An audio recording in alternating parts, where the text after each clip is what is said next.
At the beginning of the story, we see a very dangerous asteroid that is about to collide with Earth. To avoid it, humans attacked it with nuclear missiles. The asteroid was destroyed by all these missiles, but its particles filled with nuclear radiation fell on Earth. This caused changes in the DNA of all cold-blooded creatures like ants, insects, snakes, and lizards, and the size of all these creatures increased many times. In this long battle that has been going on for 1 year, most of the large creatures were killed, along with the military bullets and guns also ran out in this war. About 95% of humans were wiped out and the remaining people were forced to live in underground bunkers. This story is about one of those survivors, a boy named Joel. Joel's story began when he was spending some private moments with his girlfriend Amy in his car. But then suddenly particles from that asteroid started falling towards their city from the sky. After which, a very large insect attacked their city. Seeing this, both of them ran towards their home. There they saw that everyone was preparing to leave the city. Then क्यों साक्षी then Annie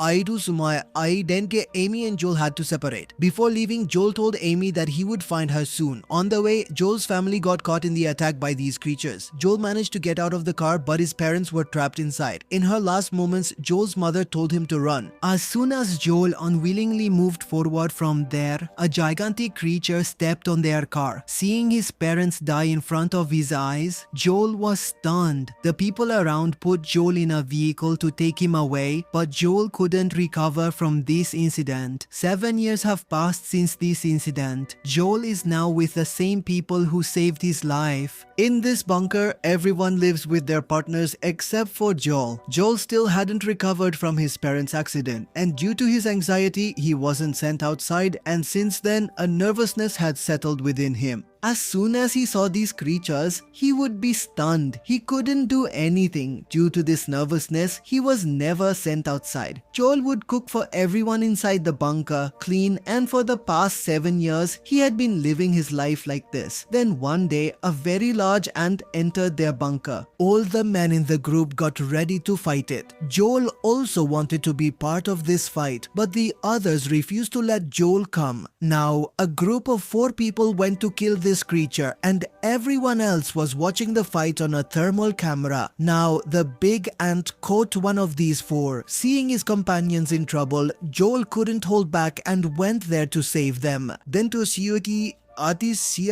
Sadia, the shadow of that big ant. One of their companions was in the ant's mouth. Seeing this, fear began to overwhelm Joel and he froze in place. When the gigantic ant moved towards him, Joel closed his eyes. And when he opened his eyes, the ant's head was at Joel's feet. 2 people from the group had cut off the ant's head. To recover from this incident and distract himself, Joel started talking to someone on the radio. It was none other than Amy. Amy had also survived that accident 7 years ago, but Amy's colony is very far from here and they haven't been able to meet since they were separated 7 years ago. To find Omi, Joel talked to many stations and finally found her. They were both talking to each other happily, but suddenly the radio turned off. Today, after facing death, Joel was a bit disturbed and he didn't want to spend his whole life just sitting in a bunker waiting for his death. Joel asked his companions how far Amy's colony was from there. They told him that Amy's colony was 140 kilometers to the west.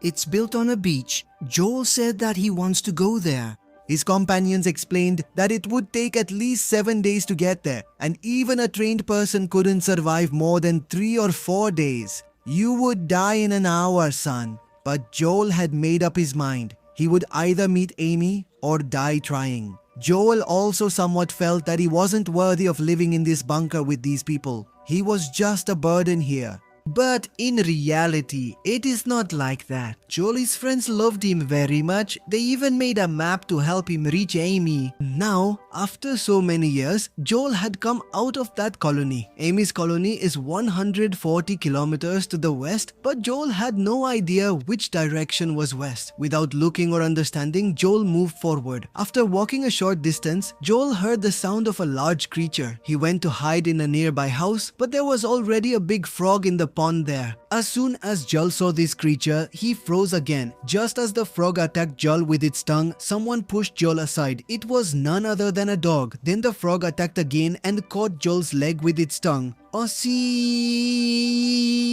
Then the dog bit the frog's tongue, causing the frog to lose its grip, and quickly Joel and the dog ran away from there. Soon the dog got onto a parked bus. This bus is the dog's home, where it lives with its owner. Its owner might have passed away. Joel saw the word boy written on a wall. As soon as Joel said boy, the dog became very alert. This made Joel understand that the dog's name is Boy. As soon as Joel picked up a red dress lying there, Boy immediately snatched the dress from Joel because it was the last memento of Boy's owner. Joel stayed in this bus overnight and left as soon as morning came. As soon as Joel started to leave, Boy also came after him with the red dress as if he wanted to go with him. After that, Joel took the dress, put it in his bag and set off with Boy. As they started moving slowly towards their destination, leaving the completely destroyed areas, Joel saw some fruits on a plant along the way. He was very hungry, but as soon as he started to eat the fruit, Boy began pulling his leg as if he wanted Joel not to eat it. Joel understood that they might be poisonous. As he moved forward, Joel kept writing about his journey experiences in a book. Suddenly, while walking, Joel fell into a large pit. As soon as he tried to climb up, he realized he was not alone here. Large bones were lying on the ground. That means he wouldn't be the first victim of this thing. Suddenly, very agile blood-sucking insects attacked him. But at the last moment, an unknown man pulled him up with a rope. This man's name is Clyde. Only be ask about the eye and the little girl with him, Mino, is also very dangerous. She blew up all those bugs with a grenade. Only dad up, papi. Clyde told Joel that you shouldn't wander here alone.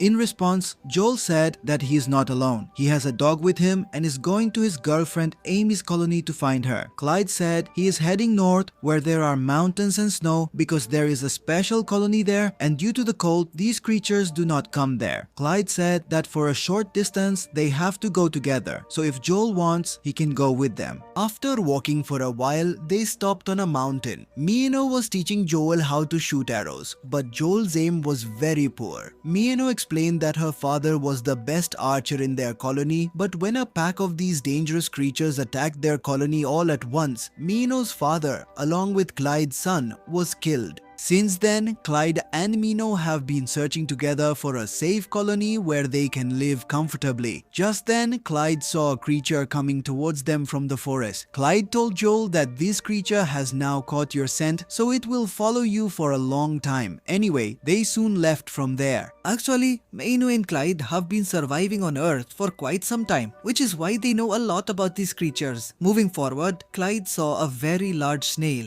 Clyde told Joel not to move at all, but Joel was already frozen with fear. Clyde slowly told Joel to take off his t-shirt and placed it on the snail, and the snail left without harming them. Clyde did this because wherever the snail goes, it will spread Joel's scent, which will confuse the creature that is after them. Joel asked why the snail didn't attack us, to which Clyde replied that some creatures are good. Mino said that if you are ever confused, just look into their eyes. You will understand. Eyes never lie. Wonder days gee.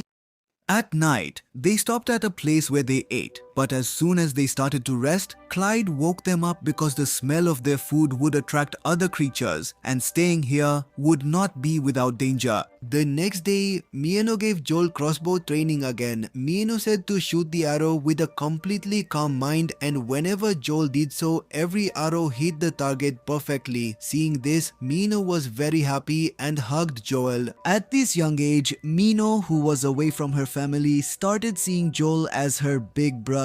Anyway, a few more days passed like this. Clyde and Mino taught Joel how to stay alive by avoiding all creatures. They told him about such plants that can neutralize the effects of poisonous animals' venom. After telling about everyone, they finally talked about the most dangerous creature on Earth, called the sand gobbler. These sand gobblers move underground and very accurately track any sound, but the most dangerous among them is their queen, who is many times larger larger in size, and one of her wings is visible above the ground. If the queen hears even a little sound from you, it's game over. No one has ever survived after confronting the sand gobbler queen. Mino continued to train Joel with the crossbow every day, and Joel kept getting better day by day. Now, after 5 days, they finally reached the place where their paths were to diverge. Clyde told Joel that he should come along with them. Surviving alone might be a bit difficult for him. If we stay together, the chances of survival are higher. But Joel was just obsessed with meeting Amy. Mino was very upset by his decision.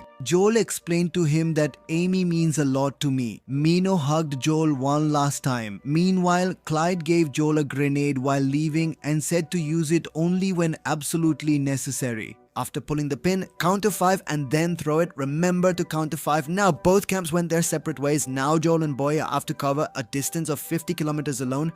But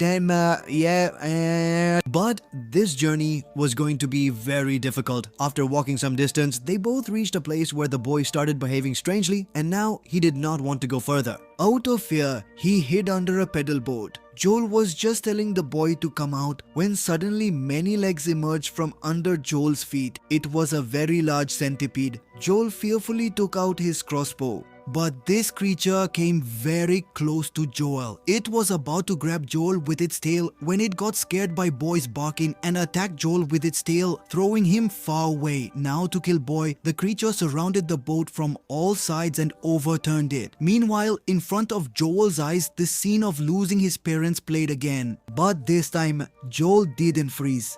Overcoming his fear, he stood up and shot an arrow at the creature with his crossbow. The arrow hit the creature's neck, which made it furious. Now, leaving Boy, it quickly came straight towards Joel. But at the right moment, Joel shot an arrow that hit the creature directly on the head. With Joel's attack, it was taken down in one go. Joel was trembling with fear. He couldn't believe that he had really killed such a big creature. Just then, Joel saw Boy and Boy came running to him. Joel may not have been able to save his parents, but today he overcame his fear and saved Boy's life. AEB backed them toward Korowaki. The next morning, the two of them reached a large pit and Boy started acting strangely again. He began to run. Joel understood that there was some danger nearby. Just then, Joel saw a creature coming towards him from underground with one wing outside. This means it's the queen of the sand golfers. Joel threw a small toy far away to escape so that the queen would go towards the sound and in the direction where Joel threw the toy. The sand gold queen emerged from the ground. Joel ran without wasting time and the queen chased. While running, Joel suddenly fell and his bag slipped away. Joel hid behind a tree trunk following Boy. Joel covered Boy's mouth to prevent any sound, and when there was no sound, the queen started to leave. But just then, the red dress of Boy's owner fell into the river from Joy's bag. Seeing this, Boy ran to save the dress without caring for his own life. Joel tried to stop him, but Boy didn't stop. Now the queen started coming towards them again. To save Boy, Joel ran towards his bag and took out a grenade. As soon as Joel started counting to 5, the grenade slipped from his hand. As soon as Joe started to pick up the grenade, queen arrived there and attacked Joel. But Joel quickly shoved the grenade into Queen's mouth in a panic and jumped into the river. Queen was blown to pieces by this attack. Joel went crazy with joy. But he was very angry with the boy. As soon as Joel came out of the water, he saw that leash-like creatures had stuck all over his body. Panicking, Joel started removing these leeches from his body one by one.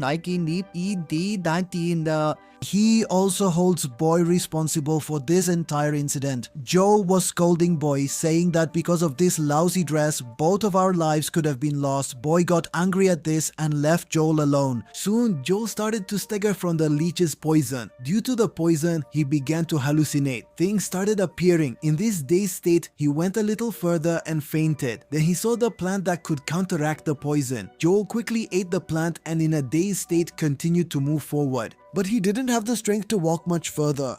That's why Joel sat down in one place. After which, suddenly, Joel saw Amy there. Seeing Amy again after 7 years, Joel kissed her as soon as he saw her and then fainted again. When he regained consciousness, he saw that Joel was now in Amy's colony. Joel was very happy and surprised to actually see Amy in front of him. Amy told him to rest. Joel said that it felt really good to kiss you again after so long. But Amy said that you didn't kiss me, you kissed this old man. After this, Amy mentioned that some people have come to their colony, one of whom is a ship captain, and they want to take everyone to a safe place. Joel found these things a bit strange, but then Amy left for some work. When Joel came out of his room, he was amazed by the beauty of the colony, and upon coming outside, he saw a beach. Although Amy's colony is underground, they are safe because the sea is behind them. This is because all these creatures do not like water. Seeing Joel outside, Amy came to talk to him. Just then, the captain and some of his companions also arrived there.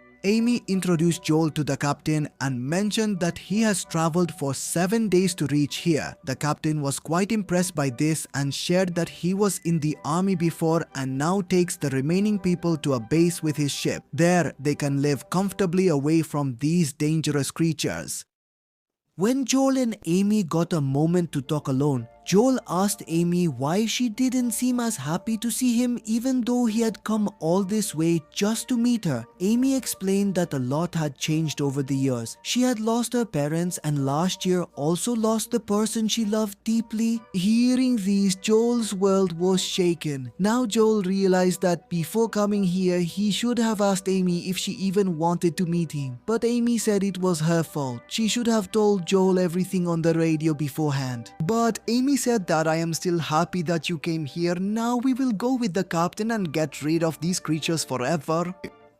So, we can just remain friends. The guy risked his life fighting dinosaur-like bugs for 140 kilometers for this, and she's friend-zoning him. What a deceitful woman she is, man. We can just remain friends. He had friends there too. Joel was not in a state to think or understand anything at that moment. After a while, Joel tried to contact his colony through the radio, but he couldn't. Then the old man came to Joel and gave him some fruits and beer. This is a gift from the captain for the whole colony to start a new life. Now Joel looked at the map that his friends had given him. On the back of the map, they had written messages for him, which made Joel emotional, and he realized how much his colony people loved him, and in the pursuit of meeting a girl he hadn't seen in 7 years, he left them. Just then, a message from Joel's colony came on the radio. They were all very happy to hear Joel's voice that he had reached so far. Joel recounted all the events that happened to him, which left everyone amazed at how Joel managed all that alone. Joel asked them how they were. They then told him that after Joel left, there were several attacks and the colony is no longer safe. Suddenly, the connection broke. Now Joel decided that he would go back for his friends and would not move forward with the captain without them. Just then, Joel's eyes fell on the fruits that were given to him. Seeing them, Joel started to remember something. Joel opened his book and saw that these were the same fruits that the boy had told him not to eat. Seeing this,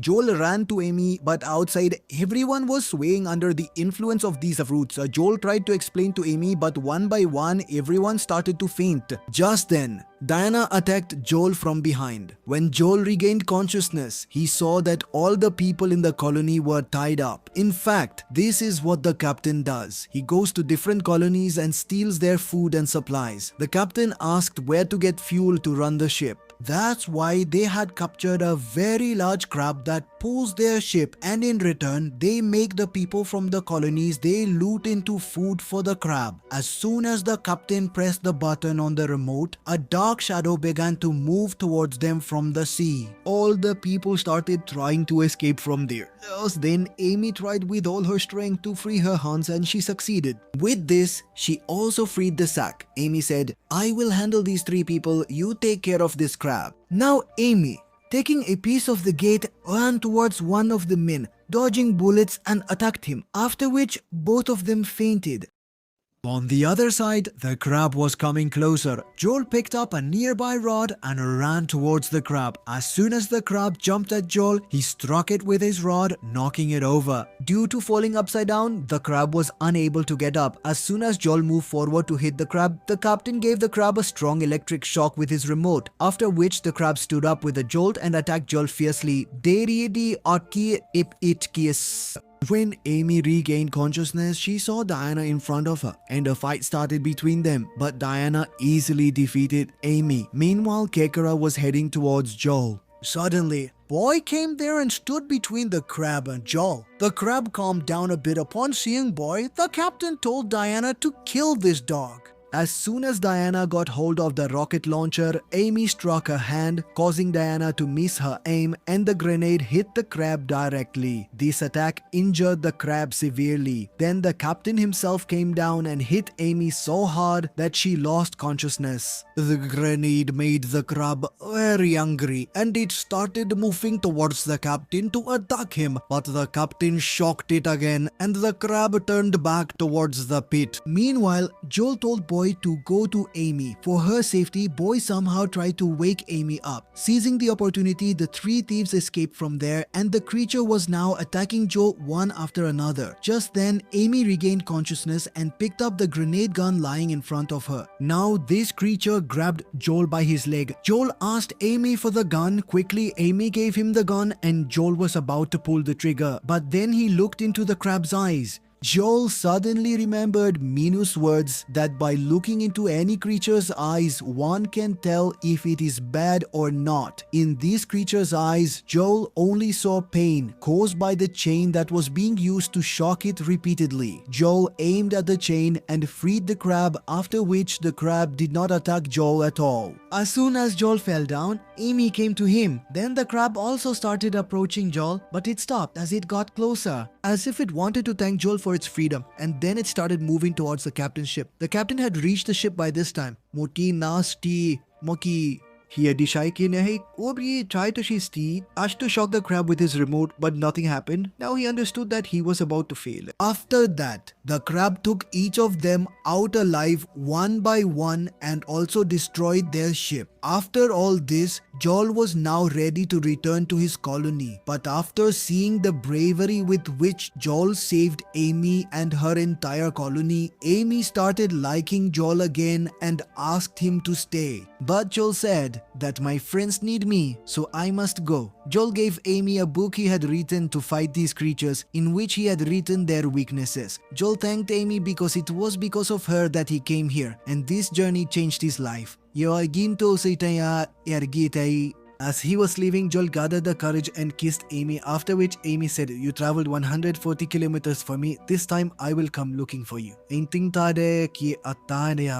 Do you think Amy deserves a second chance or not? Be sure to tell us in the comments. See you in the next video.